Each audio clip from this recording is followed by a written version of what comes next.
Hello, everyone, and welcome now, day 14, reading the 40 chapters of Exodus during the 40 days of Lent.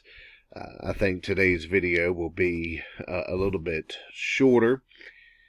We've been in this ongoing challenge between Israel, more appropriately, God and his servant Moses, and Pharaoh. Where we left off, it's something that I didn't heavily remark on, but God told them to go, when they exit, go by way of the Red Sea. God, who had demonstrated his mastery over all these various forces that we would call natural forces, whether it be creatures or weather or water or things of that nature. Now God is going to control and, in a sense, subdue the Great Red Sea. And it's going to be very strategic and tactical and intentional. God says, go out to the Red Sea. Pharaoh is going to think that you've essentially become confused. You're wandered around. You don't know where you are going. His heart is going to harden. And in verse 4, I will gain honor because Pharaoh and his armies are going to come after you. I've remarked more than once that essentially what's occurring is an honor challenge in the ancient world between Moses and Pharaoh, or more appropriately between God and Pharaoh. And now God is going to assure that this Egyptian problem will be completely eradicated. So Pharaoh hears that the people he released, they're just they have gone to the Red Sea. They have met quite a hindrance there.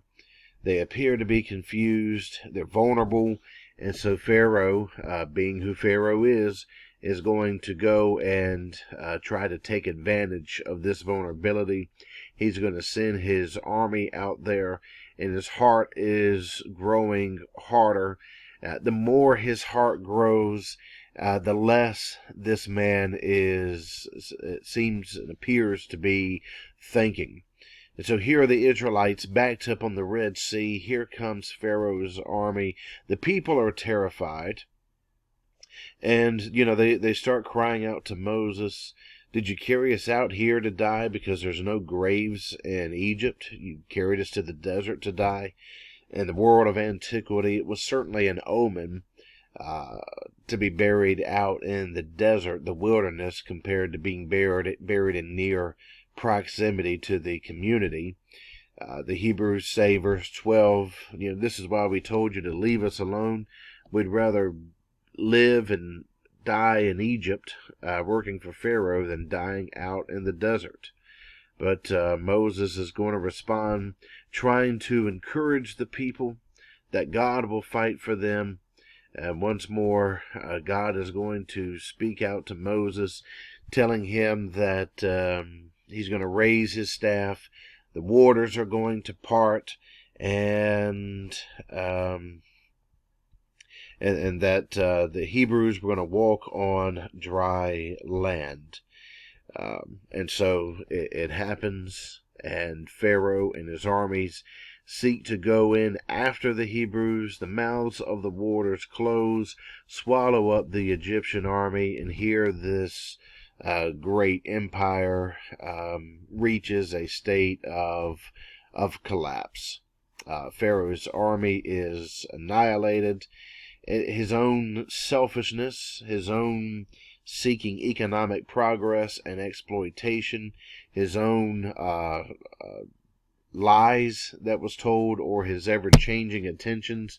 All these things are summarized in this repetitious statement regarding the character, that he is hardening his heart and God is hardening his heart. And here he leads them right into this trap. But what it demonstrates more than anything is God, the God of, not of the empire, but the God who subdues and defeats the empire. He is the God of the slaves here. And so the people see it. They have a moment here where it says they fear God and they believe in the Lord and his servant Moses. That is how this chapter concludes. However, but we've seen quite some paradoxical activity. Up until now, the Hebrews haven't really trusted in Moses. It's uncertain if they've known what to think of God. There's going to be a moment of reprieve where they are. There's going to be records of their celebration, but the conflict is going to become more internalized. Or within the collective. It's easy when there's a clear, apparent external enemy. It sidetracks people into focusing externally. But now their challenge in the rest of Exodus is going to be of group formation, group identity. This is quite challenging to form group identity and independence when they had been a subculture in Egypt for 430 years, and really, as a collective, they had not been sovereign or independent. And so the more challenging battle is going to come from within. Sun Tzu, the great military strategist, Chinese strategist from many years ago, more than 2,000 years ago, he remarked how battles are won and fought in the temple before ever reaching the battlefield. He said something along the lines of one has to conquer self before conquering an enemy.